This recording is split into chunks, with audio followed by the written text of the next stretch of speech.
महाप्रभुंकर पवित्र देवस्नान पूर्णिमा एवं आज किभली भाव में ये कार्यक्रम बहुत भलरे हम एवं महाप्रभुंक देवस्नान पूर्णिमा कार्यर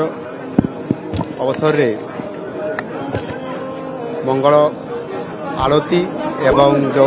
पहंडी विजे ये कार्यक्रम रे मध्य मु निजे आज मोर परम सौभाग्य मु भी महाप्रभु को दर्शन करली एवं आज बहु संख्यार भक्त भी आसीचंती एक आध्यात्मिक परिवेश भितर ये जो आमर श्रीमंदिर प्रशासन तरफ जो भाव में ये कार्यक्रम कराऊँच सुचारू रूपे कार्यक्रम होउची निश्चित भाव में आगामी दिन में जो रथ यात्रा हम महाप्रभु को आशीर्वाद रे ही ये रथ यात्रा बहुत भलरे हेब एवं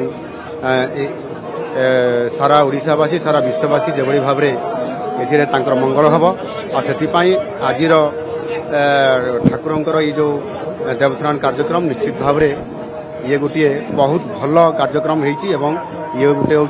शुभ संकेत जे रथ यात्रा बहुत भल रहे।